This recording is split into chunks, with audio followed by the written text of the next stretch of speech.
आज हम लोग सेंटेंस पढ़ेंगे। तो सेंटेंस किसे कहते हैं? अ ग्रुप ऑफ वर्ड, यानी शब्दों के समूह को ही वाक्य कहते हैं। ठीक है, लेकिन इसमें कुछ शर्तें होती हैं। जैसे शब्दों के समूह को तो वाक्य कहते हैं, लेकिन इसमें होता क्या है कि शब्दों का सही क्रम होना चाहिए। ठीक है, जैसे ही गोज टू होम। ठीक है, तो ये शब्दों का एक शब्द, दो शब्द, तीन, चार शब्द, तो ये शब्दों का सही क्रम है। ठीक है, पहला पॉइंट है कि वाक्य किसे कहते हैं? जिसका सही शब्दों के ऐसे समूह को वाक्य कहते हैं जिनका कोई अर्थ हो। ठीक है, मतलब अगर हम ये एक शब्द, दो शब्द, तीन, चार शब्द, अगर हम कुछ शब्दों को मिला करके एक वाक्य बनाए हैं, तो इन शब्दों को मिला करके जो हम वाक्य बनाए, इस वाक्य का सही अर्थ होना चाहिए, तभी हम उसे वाक्य कहेंगे। ठीक है, उसकी ये जो शब्द हम लिखे हैं, इन शब्दों का सही क्रम है कि नहीं है। ठीक है, सही क्रम देखेंगे। उसके बाद क्या देखेंगे कि ये जो शब्द हम लिख दिए हैं, इनके लास्ट में हम उचित चिन्ह लगाए हैं या नहीं लगाए हैं। ठीक है, क्वेश्चन मार्क हो या विराम चिन्ह हो या कुछ भी हो, हम सेंटेंस के हिसाब से चिन्ह लगाए हैं या नहीं लगाए हैं, इसका हमें विशेषकर ध्यान देना चाहिए। ठीक है, तो ये हो गया सेंटेंस की कुछ विशेषताएं। और सेंटेंस कहते किसे हैं? तो शब्दों के ऐसे समूह को सेंटेंस कहते हैं जिनका कोई अर्थ हो। ठीक है, तो अब हम लोग हाँ एक चीज़ और ध्यान देंगे कि जब भी हम सेंटेंस बनाते हैं तो पहला अक्षर हमेशा कैपिटल लेटर में होना चाहिए। ये तीन शर्तें अगर हम याद रखते हैं तो हमारा सेंटेंस गलत नहीं होगा। पहला अक्षर कैपिटल लेटर, यहाँ विराम चिन्ह लगाना न भूलेंगे, कोई भी उचित चिन्ह जैसा सेंटेंस हो। ठीक है, सेंटेंस का उचित अर्थ होना चाहिए। ये तीन चीज़ें हमेशा याद रखना है।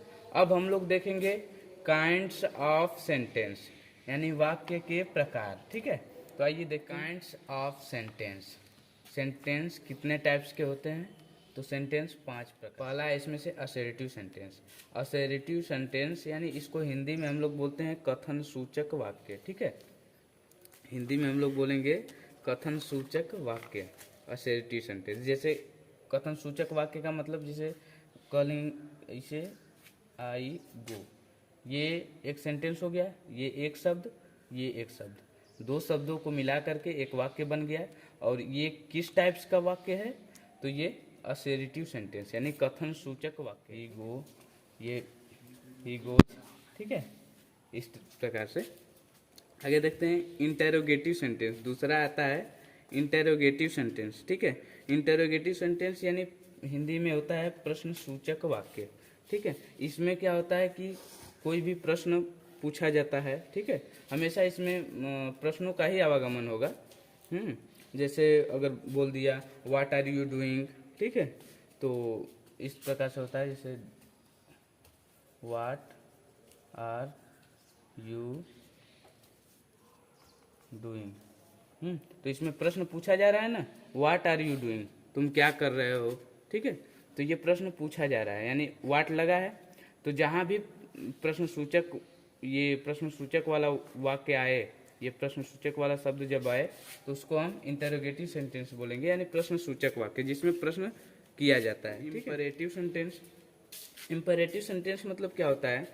आज्ञा सूचक, ठीक है, या आदेशवाचक वाक्य।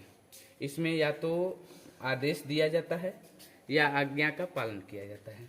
ठीक है, इंपरेटिव सेंटेंस यानी या तो आज्ञा का पालन होगा या तो आदेश दिया जाएगा।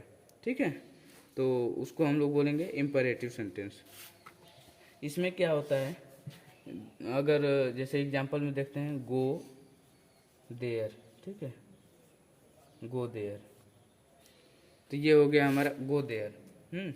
ये आदेश दिया जा रहा है, या फिर प्लीज़ हेल्प मी, मदद मांगी जा रही है, या बोल दिया जाए कि क्लोज द डोर, दरवाज़ा बंद करो, या गो आउट, बाहर जाओ।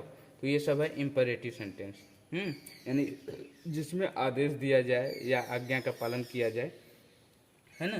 तो ये इंपरेटिव सेंटेंस। उसके बाद एक्सक्लेमेटरी यानी विस्मयादि बोधक वाक्य, जिसमें क्या होता है ना कि जैसे दुख, आश्चर्य, प्रसन्नता या कोई आवेग या क्रोध या घृणा, इस प्रकार का जब भाव उत्पन्न होता है ना, तो उसको हम लोग बोलते हैं एक्सक्लामेटरी सेंटेंस। ठीक है, जैसे अलाश हो गया, जैसे देखिए अलाश आई एम रनिंग या कुछ भी, तो इस प्रकार से हो गया एक्सक्लामेटरी सेंटेंस।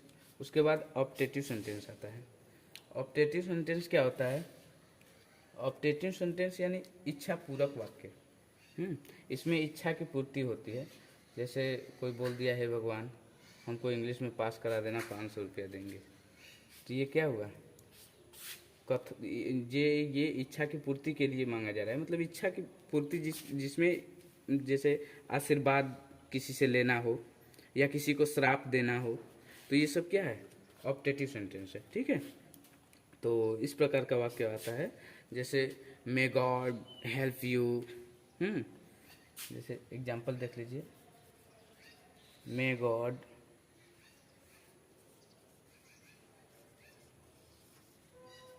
हेल्प,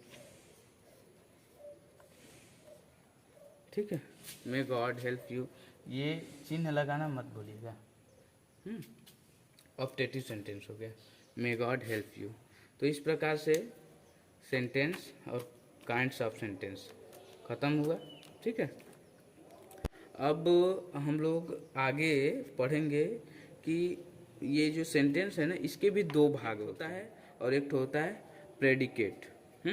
दो प्रकार के होते हैं, सब्जेक्ट और प्रेडिकेट। ये सेंटेंस भी दो प्रकार के होते हैं इसमें, तो वो भी हम लोग सीखेंगे, अगले वीडियो में सीख लेंगे। ठीक है, सब्जेक्ट होता है और एक प्रेडिकेट होता है, यानी कर्ता होता है, सब्जेक्ट यानी कर्ता, और एक प्रेडिकेट होता है विधेय।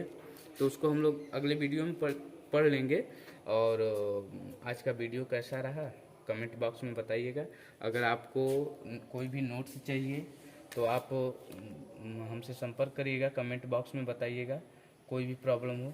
ठीक है, कॉन्टेक्ट नंबर व्हाट्सअप करके, और इस जो है डिस्क्रिप्शन में आपको व्हाट्सअप का लिंक मिलेगा, वहाँ आकर के आप व्हाट्सअप ग्रुप से जुड़ करके अपनी समस्याओं को बता सकते हैं, उसका समाधान पा सकते हैं। कोई भी नोट्स चाहिए या कोई भी समस्या हो व्हाट्सअप कर सकते हैं। ठीक है, धन्यवाद।